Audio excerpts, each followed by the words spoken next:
Hello friend, मैं अखिल शिवाली जी FX के YouTube channel में आप सभी का स्वागत करता हूँ। इलस्ट्रेटर की इस क्लास में आज हम जानेंगे ट्रांसफॉर्म टूल के बारे में। अभी तक इलस्ट्रेटर की जितनी भी पूरा पिछली क्लास हो चुकी है और अभी तक आप लोगों ने उसे नहीं देखा है तो यूट्यूब पे एक प्लेलिस्ट है, आप वहां जाकर देख सकते हैं। उसमें सारी वीडियोस अवेलेबल है।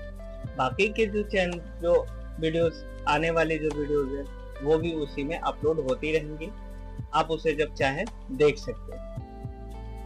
बाकी आज हम इस वीडियो में जानेंगे ट्रांसफॉर्म टूल के बारे में कि ट्रांसफॉर्म टूल क्या होता है और इस इलस्ट्रेटर में ट्रांसफॉर्म टूल का किस तरीके से हम इसको यूज कर सकते हैं।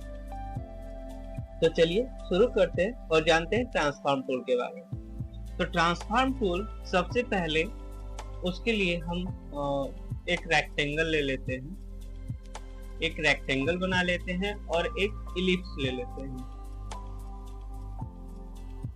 ओके, जिसमें कि स्टॉक भी हम डाल देते हैं रेड और इसको कर देते हैं येलो और इसका स्टॉक थोड़ा सा हम बढ़ा देते हैं 10 पॉइंट। ओके, इसमें हम इसको यूज करते हैं और इसको भी हम करते हैं इसमें रेड और इसको भी हम कर देते हैं। अब ट्रांसफॉर्म टूल जो होता है वो आप देखेंगे तो यहाँ पे आपको दिखेगा, जैसे कि इस साइड में आप देखेंगे तो इस साइड में कई सारे टूल्स जो होते हैं हमारे मेनू जो अवेलेबल होते हैं, जैसे प्रॉपर्टीज, लेयर, लाइब्रेरीज, कलर। आप में कुछ आपके इलस्ट्रेटर में कुछ अलग हो सकता है, आप वहां जाकर के उसको देख सकते हैं। अगर आपको ये ट्रांसफॉर्म टूल नहीं मिलता है ट्रांसफॉर्म टूल, तो आप यहां से जाएंगे विंडोज में, नीचे जाएंगे तो यहाँ आपको दिखेगा ट्रांसफॉर्म, और अगर आप इसको शॉर्टकट की इसका होता है शिफ्ट F5। अगर आप इसको क्लिक करते हैं तो ये आपका यहाँ हमारे यहाँ अवेलेबल है, इसलिए यहाँ ये खुल गया है। अदरवाइज नहीं होता है तो ये इस तरीके का ट्रांसफॉर्म टूल बन के आएगा। आप इसको चाहें तो उठा करके इसमें ऐड कर सकते हैं। अदरवाइज अगर इसमें अवेलेबल है तो यहाँ से भी आप इसको ओपन कर सकते हैं। अभी आप देखेंगे कि ट्रांसफॉर्म टूल हमने ओपन किया है तो यहाँ पे आपको कोई भी सिंबल नहीं दिख रहा है, क्योंकि अभी तक हमारा जो कोई भी शेप एक्टिव नहीं है। जैसे ही हमारा शेप एक्टिव होगा उसके अकॉर्डिंग यहाँ पे कुछ चेंजेस आपको देखने को मिलेगा। जैसे अगर हम रेक्टेंगल यूज करते हैं तो आप देखेंगे इस तरीके का प्रॉपर्टी होता है। ये तीन भाग में डिवाइड होगा। एक भाग ये आपको मिलेगा, एक ये मिलेगा, एक ये मिलेगा।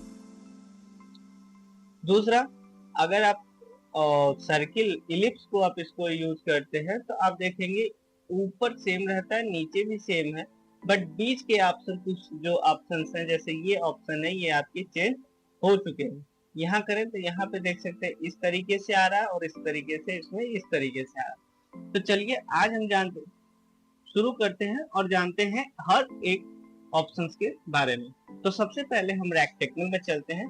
जैसे ही हमने रेक्टेंगल को यूज किया तो आप यहाँ देखेंगे X और Y, और ये है W और H। X Y का मतलब होता है ये एरिया और ये एरिया। अगर आप यहाँ 410 की जगह आप 600 अगर आप इसको करते हैं तो आप देखेंगे कि ये एरिया इस जगह पे यहाँ का जो एरिया है वो है 600 पिक्सल। अगर आप इसको 1000 अगर आप इसको कर देते हैं तो आप देखेंगे कि ये यहाँ से लेकर के यहाँ तक की एरिया में आपको 1000 पिक्सल्स का गैप देखने को मिल रहा है। और अगर हम इसको Y में कन्वर्ट करें तो आप देखेंगे, ऊपर से देखें और नीचे से देखें तो ऊपर साइड से आपको 600 पिक्सल्स का चीजें आपको समझ में आ गई।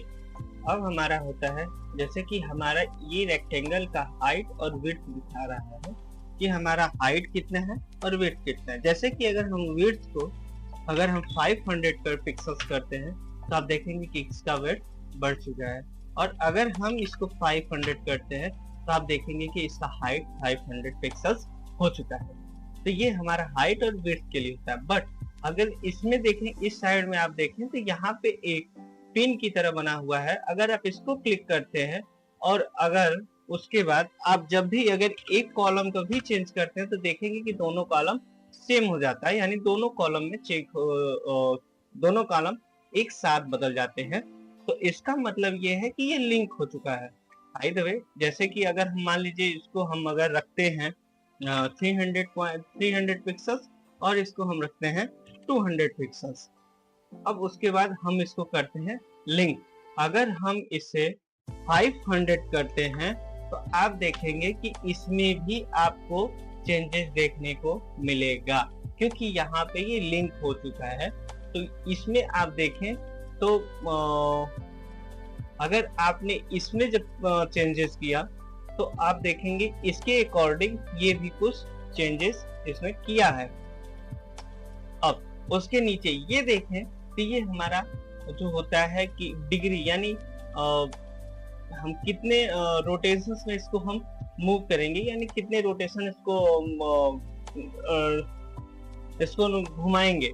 अगर जैसे कि अगर किसी तरीके से अगर आप यहाँ देखें तो जैसे ये है, इसको हम कितने रोटेशन में इसको हम राउंड करते हैं उसी प्रकार से यहाँ पे है। तो यहाँ पे आप देखेंगे तो प्लस का चिन्ह बना हुआ है, यहाँ से आप इस तरीके से भी इसको मूव कर सकते हैं। अगर आप चाहें तो यहाँ से मैनुअली, जैसे कि हमको 30 डिग्रीज करना है तो 30 डिग्री आप जब करेंगे तो ये देखेंगे कि ये आपका 30 डिग्री मूव हो चुका है। अगर यहाँ पे चाहे तो आप 45 अगर कर दे 45 कर दें, 45 डिग्रीज करेंगे तो आप देखेंगे कि 45 डिग्रीज हो गया। अब उसके बाद यहाँ अगर आप देखें तो कभी कभी आप देखे होंगे कि ये जो चीजें, ये जो एरिया होता है, कभी इस साइड को या इस साइड को, इस साइड या इस साइड को, ये क्या होता है कि मूव होता है। ऊपर एरिया जो होती है मूव होती रहती है, मूव हुई रहती है। तो जैसे कि अगर हम इसको अगर 45 डिग्री अगर हम मूव करते हैं तो आप देखेंगे कि ये जो एरिया है, देखेंगे तो ये एरिया इस साइड से इस साइड से ये रोटेशन आपका 45 डिग्री पे मूव हो चुका है। अगर आप चाहे तो ये हमारा 45 डिग्री पे मूव, अगर जैसे यहाँ पे अगर कुछ 30 डिग्री से अगर हम कर दे तो ये 30 डिग्री हो गया। तो ये इस मेनू का काम यही होता है। उसके ये रहा इसका एक मेन्यू। अब दूसरे मेन्यू में अगर हम चलते हैं रेक्टेंगल प्रॉपर्टीज में, तो रेक्टेंगल प्रॉपर्टीज में आप देखेंगे ये और ये, अगर आप इसे अगर मान लीजिए इसको हम 600 पॉइंट करते हैं तो आप देखेंगे कि इसका जो 600 इसका जो हाई विड्थ है ये आपका 600 पिक्सल्स का हो गया। और ये यहाँ देखें तो ये दोनों सेम ही है। बाइट जैसे कि अगर हम जो ये काम यहाँ कर रहे थे वही काम हम यहाँ भी इसको कर सकते हैं। जैसे देखें 500 पिक्सल से इसको कर दिए। उसी तरीके से जैसे ये यहाँ पे हम रोटेशन लगा रहे थे वही चीज हमारा यहाँ हम इसको चाहे तो 30 डिग्री कर सकते हैं, और जैसे कि मान लीजिए 45 डिग्री कर सकते हैं, 60 डिग्री कर सकते हैं। इस तरीके से हम इसको मूव कर सकते हैं। और उसके बाद यहाँ नीचे आप देखें तो इसका ये कॉलम दिया रहता है, ये हमारा राउंड कॉलम। इस ये हमारा रेक्टेंगल है, इसके कॉर्नर को राउंड करने का काम करता है। जैसे कि यहाँ पे अगर हम 60 पिक्सल्स का राउंड दिए तो आप देखेंगे कि ये चारों बॉर्डर पे ये अप्लाई हो चुका है, चारों कॉर्नर पे अप्लाई हो चुका है। बट ऐसा क्यों हुआ? क्योंकि यहाँ पे जो ये पिन दिया हुआ है ये लिंक है। अगर हम इसको मान लीजिए अनलिंक कर देते हैं, बाय द वे जैसे 0 स्थिति है, अगर ये पूरा 0 हो गया, अब इसको हम अनलिंक किए और हमें केवल एक ऐसा पॉइंट है जिसको हम 60 रोटेशन करना चाहते हैं, तो आप यहाँ रोटेशन कर सकते हैं। जैसे कि आप इसको 600 भी देना चाहे तो आप इस तरीके से भी दे सकते हैं। आप कभी ऐसा डिजाइन आपको देखा होगा आपने कि ऐसा बना होगा कि ये दो साइड इस तरीके से होता है और ये साइड जो होता है राउंड, एक साइड जो होता है वो राउंड होता है। ओके, तो इस तरीके से भी आप इसको देख सकते हैं, इसको कर सकते हैं। यहाँ से आप चाहें तो इसको कर सकते हैं। जैसे कि अगर इसको अगर आप इसको लिंक कर देते हैं और लिंक करने के बाद अगर आप इसको जैसे इसमें 60 पॉइंट का देते हैं तो आप देखेंगे कि ये राउंड हो गया है। अगर आप इसमें 400 पिक्सल्स का देते हैं तो आप देखेंगे कि ये सारे आपके राउंड हो गए। यहाँ से इतना पिक्सल ये राउंड आपका हो गया, ये आपका जो है कि राउंड 250 पिक्सल से, मतलब इससे ज्यादा आप पिक्सल्स नहीं ले सकते हैं। यहाँ आपको ये दिखा रहा है।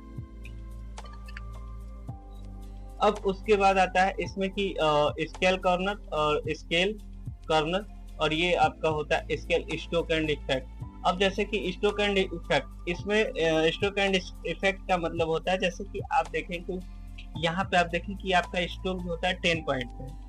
अगर आप इसको जैसे कि आप इसको इस तरीके से बढ़ा रहे हैं तो आप देखेंगे कि इसका स्ट्रोक अभी 10 पॉइंट ही है, इसका स्ट्रोक बढ़ नहीं रहा है हमारे। हम जैसे ही हम इसको जितना अगर रेक्टेंगल को बढ़ा रहे हैं तो हमारे स्ट्रोक पर कोई प्रभाव नहीं पड़ रहा है।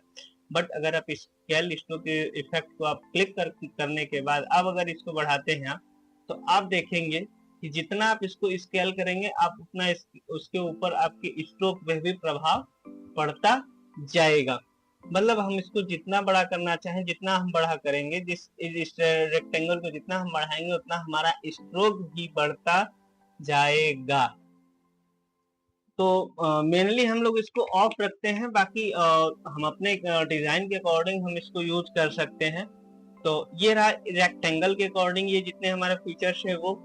अब अगर हम इलिप्स की बात करें तो इलिप्स में आए तो अभी आप देखेंगे कि इलिप्स में आने के बाद आप देखेंगे तो यहाँ पे भी वही सारी चीजें हाइट एंड विड्थ दिया हुआ है। हाइट एंड विड्थ में जैसे कि अगर हम इसको मान लीजिए 500 अगर आप इसको करते हैं तो आप ये देखेंगे कि यहाँ 500 का ये हाइट हो गया है, विड्थ आपका इतना है क्योंकि यहाँ पे ये लिंक नहीं था। अगर हम इसको लिंक कर देते हैं, अगर उसके बाद अगर हम आकर के यहाँ 500 अगर आप देते हैं तो देखेंगे कि आपका ये जो इलिप्स है वो 500 का ही है, इसका हाइट और विड्थ दोनों 500 का है। और दूसरी चीज है कि सर इसमें जो है कि हमारे रोटेशन का कोई मेन नहीं है, क्योंकि इसमें हम रोटेशन अगर हम कर भी लें तो उस चीज को हम प्रूफ नहीं कर पाएंगे कि ये रोटेशन हमारा ओके है या नहीं है।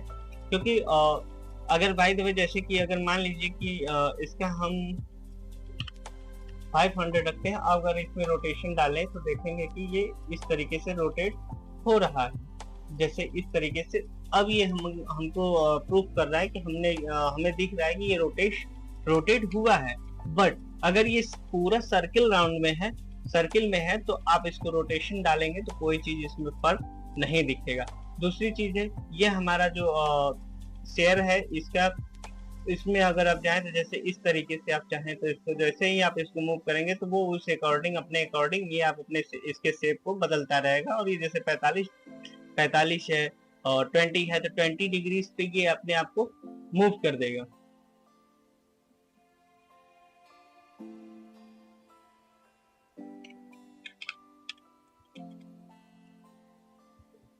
अब उसके बाद इसमें अगर आप आते हैं तो इसमें भी आपको देखने को मिलता है कि आपका ये हाइट और विड्थ है इस तरीके से जैसे यहाँ पे है। उसके बाद ये भी रोटेशन है। हाँ, अब इसमें आपको देखने के लिए है कि आप इसमें कैसे इसको यूज कर सकते हैं। जैसे ये आपको देखे तो यहाँ पे अगर आपको 30 डिग्री मान लीजिए ये कट है, कभी देखा होगा आपने एक एलिप्स के अंदर ये अगर कट होता है जैसे डिग्रीज का कट होता है, हमें 30 डिग्रीज का इसमें कट चाहिए तो आप देख सकते हैं यहाँ 30 डिग्रीज का कट है। बट अगर आप यहाँ पे आकर के इसको मान लीजिए इसको 0 करके अगर इसे अगर आप 30 डिग्री करते हैं तो यहाँ से देखेंगे कि पूरा ये 30 डिग्री ये वाला कट जो है हमको केवल यही मिला है, इसके बाहरी जो कट है वो हमारा डिलीट हो चुका है, खत्म हो चुका है। और अगर आप इसको लिंक कर दें, अगर लिंक करने के बाद अगर आप इसको 30 डिग्री करते हैं तो आप देखेंगे कि इसमें कोई भी फर्क नहीं पड़ रहा है, क्योंकि 30 डिग्री इधर 30 डिग्री इधर, तो 30 डिग्री यानी कट भी है और इसमें ये भी कट है, ये भी कट आपको दिखाई दे रहा है। तो यहाँ पे लिंक करने का कोई मेरा मानना है कि इसको लिंक करने का कोई फायदा नहीं दिखता है।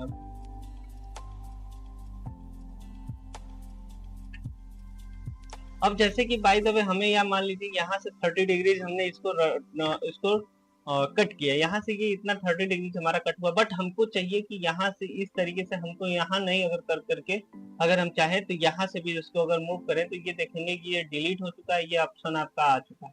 ये क्या होता है कि कभी अगर कोई डिजाइन बनाना हो, अगर डिजाइन बना रहे हैं और इस चीज में हमें इस यहाँ की एरिया को देखना हो तो हम इसको हम रिमूव करके इसको एक्टिव कर सकते हैं। अगर इस एरिया को देखना हो तो इसको एक्टिव करके इसको रिमूव कर सकते हैं। वही सारी चीजें बाकी इसमें भी हैं। अगर आप इसमें स्केल करके अगर आप इसको बढ़ाते हैं तो आप देखेंगे इसका जो है कि स्ट्रोक आपका स्ट्रोक और इफेक्ट इसमें बढ़ रहा है, बट अगर इसमें देखें तो इसमें आपका स्ट्रोक इसमें बढ़ रहा है। अगर इसको इस तरीके से अगर अनटिक कर देते हैं तो आप इसका ये जितना अगर आपका है उसी तरीके से ये रहेगा। बाकी ट्रांसफॉर्म में इतना ही। अगर आपको ये वीडियो अच्छी लगी हो तो कमेंट जरूर करिएगा, चैनल को सब्सक्राइब करिएगा, लाइक शेयर जरूर करिएगा। बाकी अगर आपको कोई भी क्वेश्चन हो, कोई भी क्वेश्चन होता है तो आप कमेंट सेक्शन में पूछ सकते हैं, वहां आपकी पूरी सहायता की जाएगी। आने वाले वीडियो में हम बात करेंगे अलाइन टूल पे, फिर उसके बाद हम बात करेंगे पाथफाइंडर पे। तो अगली वीडियो हम अलाइन टूल के लेकर आएंगे। तब तक के लिए धन्यवाद, थैंक यू।